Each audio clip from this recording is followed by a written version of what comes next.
श्री राधे राधे। भक्तों, भगवान के चरित्र और उनके भक्तों के चरित्र जहाँ पर भक्तों के द्वारा कहे सुने जाते हैं वो भूमि धन्य होती है। वो घर, वो भवन, वो स्थान धन्य होता है, महान, पवित्र और परम भाग्यशाली होता है। वहाँ सभी देवी देवता और सभी सात्विक शक्तियां वास करती हैं। कन्हैया, उनके पार्षद, सब लोग वहां आते हैं। आप चरित्र श्रवण कर रहे थे परम महान भक्त श्री राम सहाय जी, जिन्हें भैया जी कहा जाता था, बरेली के थे। कल मैंने प्रभु की कृपा से आपको बतलाया था कि श्रीपाद जी बाबा ने भैया जी के विषय में कहा था कि भैया जी भक्ति के प्रचार के लिए कई बार पहले जन्म ले चुके हैं और अब उनका आखिरी जन्म है। और महाराज, उनकी वाणी सत्य मानी जाती थी।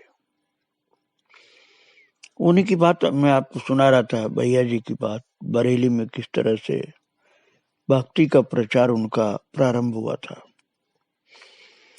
भक्तों, सन 1955 ईस्वी के निकट भगवत भक्त, संत भक्त, प्रेमी एक थे बरेली में, राम कुमार जी खंडेलवाल उनका नाम था। वे नया टोला बरेली व उसके धर्मपरायण परिवार की सुजनता और उनकी सेवा के वशीभूत होकर के उनके निवास स्थान को सत्संग का केंद्र बनाया। भैया जी ने ये राम कुमार जी खंडेलवाल के घर को ही उन्होंने सत्संग का स्थान बना लिया, उनका प्रेम देखकर। और वहीं प्रति बृहस्पतिवार को सत्संग प्रारंभ होने लगा। और बसंत पंचमी 1959 ईस्वी से भक्तों उस जगह पर रासलीला भी प्रारंभ की गई। और रासलीला को बड़ी सात्विकता से, बड़ी भाव भंगिमा के साथ, प्रीति से भरे हुए कलाकारों और भक्तों के द्वारा प्रारंभ किया गया था। बड़े प्रभावी ढंग से हुआ था। और ऐसा था वो प्रभाव महाराज की जिसका अलौकिक प्रभाव स्वर्ग आश्रम में, गीता आश्रम में पूज्य भाई जी के सानिध्य में, अर्थात हनुमान प्रसाद पोद्दार जी के सानिध्य में, तथा गहवर को बरसाने में रास मंडल पर हुआ था, जहां पर मामा श्री नारायण दास जी की प्राप्ति हुई थी भैया जी के सत्संगियों को। नारायण दास जी की चरितावली में आपको सुना चुका हूँ भक्तों, जिन्हें मामा जी कहा जाता था। और इस सत्संग में न केवल बरेली बल्कि बदायूं, नवाबगंज, रामपुर, चंदौसी और आगरा आदि स्थानों के भक्त जन सत्संग में, भक्त जन जो थे वो सत्संग में आया करते थे। सत्संग में ब्रज लीला का रास मुख्य रूप से होता था भक्तों। और ब्रज, गोकुल, नंदगांव, वृंदावन, श्री गिरिराज जी एवं बरसाना आदि स्थानों की राधा कृष्ण और गोप गोपियों की मनोरम रसमयी सत्संग चर्चाओं के भक्तों के हृदय में महाराज ऐसी भावना बढ़ी कि सबके मन में ब्रज भ्रमण की अभिलाषा हुई। क्योंकि लीलाएं जो वहां बरेली में दिखाई गई रासलीला के द्वारा। और भैया जी ने ऐसी सुंदर सुंदर सरस कथाएं सुनाई कि लोगों का मन होने लगा, बरेली वासियों का और वहां के सत्संगियों का, कि हम लोग चल करके गिरिराज जी, बरसाना, ये सब वृंदावन, ये सबको दर्शन करें। और सन 1957 में प्रथम ब्रज यात्रा का श्री गणेश हुआ बरेली से जो प्रारंभ होती थी वो इस यात्रा का 1957 में प्रथम यात्रा। और इस यात्रा में मात्र 3 भक्त ही थे। सन 1958 ईस्वी में होली पर्व के अवसर पर श्री जी की रंगीली होली यात्रा में भक्तों की संख्या 16 हो गई। तो ब्रज यात्रा 1957 में जो हुई उसमें कुल 3 व्यक्ति थे और 58 में हो गए 16 भक्त लोग। और उसके पश्चात श्री जी के प्राकट्य उत्सव पर, राधाष्टमी एवं श्री जी के होली उत्सव पर, रंगीली होली के अवसरों पर वर्ष में 2 बार यात्राओं का सतत कार्यक्रम प्रारंभ हो गया, चलता रहा ये कार्यक्रम। और 1958 ईस्वी में होली पर्व पर श्री पूरन चंद्र जी गोस्वामी के निवास स्थान पर यात्रा को आश्रय मिला। उसी वर्ष पूज्य भैया जी भक्तों को संध्या काल में मानगढ़ दर्शन कराने ले गए और मानगढ़ के ऊपर निर्मित एक कक्ष में सत्संग गोष्ठी प्रारंभ हुई। भक्तों, मैंने उसी एक ही कक्ष का दर्शन किया। अब तो बहुत बड़े बड़े वहां आश्रम है रमेश बाबा के, लेकिन उस समय एक ऊपर कोठरी सी थी जो मैंने दर्शन किया था। उसी की बात मैं सुना रहा हूं आपको कि भैया जी भक्तों को लेकर के संध्या काल में मानगढ़ दर्शन कराने गए। तो मानगढ़ के ऊपर एक छोटी सी कोठरी थी, तो वहीं उसी कक्ष में ही सत्संग गोष्ठी हुई, क्योंकि आदमी उतने ही थे। तो श्री जी की अद्भुत लीला, उसी समय भयंकर आंधी आ गई, पानी बरसने लगा, ठंड बढ़ गई। किसी विधि नीचे से बरसाने से कंबल लाए गए और रात्रि निवास ऊपर मानगढ़ पर ही करने का निश्चय किया गया। पूज्य भैया जी ने प्रस्ताव रखा कि आज प्रत्येक भक्त अपने हृदय के उद्गार पद गायन रूप में प्रकट करें, और सभी भक्तों ने गा करके अपना अपना भाव प्रकट किया। और पूज्य श्री बाबा जी मानगढ़ वाले जो बहुत प्रसिद्ध संत हैं रमेश बाबा, उनसे पूज्य भैया जी का प्रथम मिलन उसी समय हुआ था। भैया बाबा का और रमेश बाबा का, भैया जी का और रमेश बाबा का मिलन पहली बार हुआ था उस समय। वो भी उस गोष्ठी में सम्मिलित थे। और भैया जी ने एक पद गाया, गौओं की लाज बचाने को कब आओगे श्याम कदम के तले। इतना भाव था उनके अंदर कि ऐसा गाया कि आनंद आ गया सबको। और बाबा के कोकिल कंठ से निश्चित विरह गीत से सभी भक्त रोमांचित होकर अश्रु बहाने लगे और सिसकने लगे। भैया जी का भाव था कि बाबा हम लोगों के बीच सत्संग गोष्ठी में रुकें, किंतु बाबा निसंग अपनी मस्ती के संत ठहरे। उन्होंने बिना आहट कोठरी से निकलकर घोर निशा अंधकार में सैकड़ों सीढ़ियां उतर करके और गहवर में वही अपनी प्यारी ध्वनि मदन मोहन की कोकिल कूजित ध्वनि, ऐसी ध्वनि करने लगे रात में बाबा रमेश बाबा। भक्तों, गहवर बन गूंज उठा उनकी ध्वनि से। तब भैया जी के साथियों को समझ में आया कि बाबा हम लोगों को छोड़ करके नीचे चले गए हैं। और उस ध्वनि की स्मृति महाराज आज भी भक्त लोग करते हैं। उसके बाद यात्राएं कभी गहवर वन में, कभी गोपाल कुटी चले, कभी श्री जी की बगीचे में, कभी पीली कोठी में, और कभी रोडवेज के सामने वाली धर्मशाला में ठहरती रही। भक्तों, ये बरसाना की बातें हैं, जो बरसाना गए हैं उन लोगों को समझ में आ रही होगी बात। तो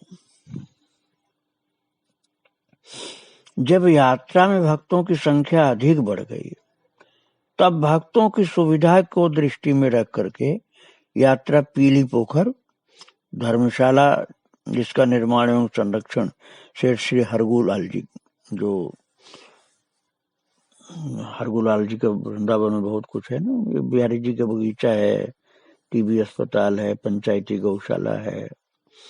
वो बहुत भक्त थे सेठ हरगोलाल जी। बांके बिहारी मंदिर में और बरसाना के मंदिर में उनकी व्यवस्था चलती थी।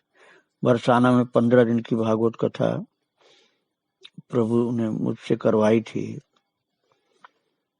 बरसाना में रंगीली राधा जी का मंदिर जो ऊपर है पहाड़ के ऊपर, राधा रानी का महल जो बोला जाता है, तो हरगोलाल जी के मुनीम, ओंकार मुनीम व्यवस्था में थे उस समय कथा में मेरी। वो स्वयं अपने हाथ से वो उनकी पत्नी भोजन बनाते थे, बड़े भक्त थे। आज भी उनके परिवार के सब लोग हैं वृंदावन धाम में। तो वही हरगोलाल जिनके मुनीम थे ओंकार मुनीम, वो हरगोलाल जी महान भक्त थे और बिहारी जी के अनन्य सेवक हरगोलाल जी। वो जो सोने का झूला बिहारी जी का दर्शन करने के लिए लोग आते हैं ना, हरियाली तीज को, वो हरगोलाल जी का बनवाया हुआ। तो बहुत अधिक ब्रजनिष्ठा थी उनकी, बहुत अद्भुत भक्ति थी। वो दर्शन करने आते थे भैया जी का। तो वो पीली पोखर, वो धर्मशाला जो हरगोलाल जी की, उनके इच्छा अनुसार फिर वहां पर यात्रा में ये लोग रुकते थे और बहुत आनंद आता था क्योंकि भक्तिपूर्ण पूरा वातावरण था भक्तों। और धर्मशाला के निकट वट वृक्ष के चारों ओर विशाल पक्का चबूतरा पूज्य भैया जी की प्रेरणा से निर्मित हुआ। भैया जी ने कहा इस वट वृक्ष के पास में, वृक्ष के चारों तरफ एक विशाल पक्का चबूतरा बनवाओ जहां पर सब रसिक भक्त लोग रात में बैठ करके श्री जी का दर्शन करने के लिए प्रार्थना करेंगे। श्री जी की कृपा से सबको कुछ न कुछ अनुभव होगा। वो भैया जी का नित्य सिद्ध स्थान रहा वो बरसाना में। हरगोलाल जी के जो धर्मशाला है उसके पास में वट वृक्ष के नीचे जो चबूतरा है, जहां श्री जी के असंख्य प्रेमी भक्त भैया जी का सत्संग लाभ प्राप्त करते रहे। बरेली से भैया जी आते थे, भक्तों की भीड़ चली आती थी।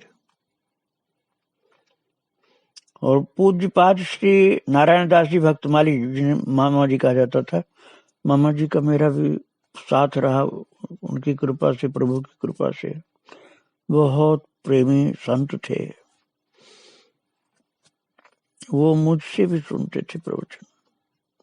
वो तो बहुत महान थे, मैं तो साधारण, लेकिन फिर भी मेरा प्रवचन सुन करके आनंदित होते थे। और पूज्यपाद श्री मामा जी दोनों उत्सवों में आकर के उस स्थान पर भैया जी का आसन जहां था वहीं दंडवत प्रणाम करते, बड़े भाव से बैठते। और पूज्य महाराज जी पूर्व स्मृतियों के अनुरूप रस वर्षा करते, भक्तों के हृदय आनंद के आंसुओं से विगलित हो उठते थे, सब प्रेम विभोर हो जाते थे। उनका गायन, उनका मार्मिक हृदय स्पर्शी चित्रण और उनकी पवित्र वाणी सुनकर के सबको आनंद आता था। और भक्तों इस सत्संग में पूज्यपाद गंगादास जी मौनी बाबा, पूजनीय गंगा बुआ जी, भक्तों इन लोगों का चरित्र मैं आपको बाद में सुनाऊंगा। और श्री श्रीपाद जी महाराज, इनका तो मैं चरित्र आपको सुना चुका हूँ। और सर्वजन प्रिय मामा जी नारायण दास जी, इनका भी चरित्र मैं आपको सुना चुका हूँ। ये सब महान विभूतियां विराजमान रहती थी जिससे भक्तों के आनंद में बाढ़ आ जाती थी। तो भक्तों, संपूर्ण भक्त मंडल इन महान संतों का मार्गदर्शन और आश्रय पाकर के धन्य होता था। और ऐसा लगता था कि भैया जी जैसे ब्रह्मा हैं जो उनके 4 मुख हैं। भक्तों, भैया जी जिनका चरित्र आप सुन रहे हैं, वो एक तो वो, दूसरे गंगा माता जिनका चरित्र मैं बाद में आपको सुनाऊंगा, तीसरे मौनी बाबा जी, चौथे साक्षात शिव स्वरूप श्रीपाद जी महाराज। ये चारों विभूतियां अपने अपने ढंग और भाव से पूज्य भैया जी की भक्ति में लीला विस्तार में आत्मसमर्पित होकर एक अपूर्व योगदान देकर, और मामा जी भी तो थे साथ में, भैया जी के भक्त परिवार को पालित पोषित करके सर्वांग पूर्ण बनाने में निरत रहते थे। पूज्य भैया जी को जब भक्त लोग शिव स्वरूप में देखते तो पंचम मुख आप कह सकते हैं नारायण दास जी को। बड़े भाव थे भक्तों को, भक्तों के भाव बड़े अद्भुत थे। और इन्हीं भक्तों के भाव के कारण ही ये चरित्र ठाकुर जी की कृपा से प्राप्त हो रहा है आपको। और गहवर कूप के जो गहवर वन है बरसाना में, तो गहवर वन में गहवर कूप है, उसके निकट में रास मंडल पर श्यामा श्याम की दिव्य झांकी के सानिध्य में ये महान संत लोग, ये महान रसिक लोग इकट्ठे हुआ करते थे। पूज्य भैया जी और मामा जी के मिलन की झांकी अद्भुत थी। आप छटा दिखा करके भैया जी लोटा लिए जा रहे थे और पूज्य भैया जी ने लोटा पकड़ लिया और बोले, कर चुकाए बिना, दान दिए बिना नहीं जाओगे। दान क्या चुकाया, स्वयं को दे डाला। आपकी कृपा भरी स्नेह वृष्टि सतत पूरे परिवार पर बनी हुई। महाराज लीला ये लोग करते थे ना। मामा जी ने कहा कि दान चुकाओ, तो अपने को ही दे दिया, बोले हम आपके हो गए। ऐसे लोग महान संत थे, भक्त थे कि आज भी इनको स्मरण करते हैं लोग। और पूज्यपाद भैया जी ने सहस्रों भक्तों को उनमें भक्ति का बीज बो करके ब्रज, बरसाना और श्यामा श्याम के प्रति समर्पित कर दिया। सम्माननीय बहन गोपाल जी, जिनको बुआ जी कहा जाता था, आनंद वृंदावन बहन कुसुम बरसाना, बहन सत्यवती जी बरसाना, और भाई लक्ष्मी नारायण जी बरसाना, और पूज्य मौनी बाबा वृंदावन, श्री रामदास जी पचौरी गिरिराज जी, श्री शंकर दयाल पांडे वृंदावन, श्री राकेश जी वृंदावन के, और बाबा चेतन दास जी, जिनको बाद में चिम्मन लाल ऐसे कहा गया। पहले चिम्मन लाल थे, बाद में चेतन दास बाबा कहे गए, वृंदावन के, और श्री जगदीश शरण वार्ष्णेय वृंदावन के। इन अनेक भक्तों को पूज्य भैया जी की सत प्रेरणा से ब्रजवास प्राप्त हुआ। और श्री जगदीश शरण शर्मा, श्री सरिका चंदौसी आदि कितने ही भक्त ब्रजवास ग्रहण करने हेतु दृढ़ संकल्पित हुए। महाराज भैया जी भी शुद्ध संत थे, प्रेम, सेवा, सादगी एवं निराभिमानिता की मूर्ति थी। क्या होता अहंकार वो जानते ही नहीं थे। उन्होंने दक्षिणा दीक्षा के संकोच में कभी किसी को नहीं डाला कि दक्षिणा कुछ देनी होगी, चढ़ावा चढ़ाना होगा, या दीक्षा लेनी जरूरी होती है, ऐसी बात कभी किया ही नहीं। सब कुछ देते थे अपनी ओर से, भक्ति, प्रेम, अनुभव, आनंद, लेकिन कभी दीक्षा भी लेना चाहिए ऐसा नहीं बोलते थे, न दक्षिणा की बात बोलते थे। उदारता की चरम सीमा थी। सेवा में प्राप्त उत्तम खाद्य पदार्थ और उत्तम वस्त्र का सेवन महाराज अधिकतर खुद नहीं करते थे, दूसरों के लिए कराते थे। बाद में प्रसाद लेने की कोशिश करते थे, ले भी लेते थे। प्रिय भक्तों को दाता की सराहना करते हुए, ये प्रसाद अमुक भक्त का है, उनका भजन बहुत अच्छा है, वो बहुत अच्छे हैं, आप पाओ, आपका भजन बढ़ेगा, ऐसा कह करके पवाते थे। अपनी ओर से कुछ नहीं कि मैं व्यवस्था किया ना, जो सेवा, जिनका प्रेम होता था, प्रेम वाले की बड़ाई कर देते थे। कृपा होगी भगवान की, ऐसा बताते थे। और विचरण काल में जो भ्रमण करते रहते थे महाराज जी, भैया जी, यदि कोई योग्य पात्र मिल जाता तो उसे अपना कुर्ता, किसी को धोती, किसी को अंगोछा भेंट करके बनियान अंगोछा पहने चले आते, अपने शरीर का कपड़ा दे देते, एक बनियान और एक अंगोछा लपेटे हुए चले आते, और कुर्ता धोती ये सब दे आते किसी को। ब्रज यात्रा के समय वस्त्रों की गठरी बांध करके लाते, और ब्रजवासियों की पहरावन महाराज वही लेकर हर्षित होते थे। भक्तों के द्वारा प्रदत्त प्रेम उपहार कितना ही तुच्छ क्यों न हो, मतलब सस्ती चीज क्यों न हो, उसे बड़ी सावधानी से रखते थे। चूड़ी, चाकू, मोती, खुले पैसे, कलम आदि का जब कभी भंडार खुलता था, एक एक वस्तु का नाम लेकर सराहना करते थे। उन्होंने अपने को कभी बड़ा नहीं माना। जब एक बार की बात है भक्तों, श्री हरि बाबा महाराज की कृपा से पूज्य भैया जी के सत्संग में गुरु पूर्णिमा पर भक्त लोग पहुंचे थे, तो कुछ रहस्यात्मक प्रसंग उठा। तो भैया जी ने स्पष्ट शब्दों में कहा कि हम तो धाये हैं, माँ तो पूज्य बाबा ही हैं।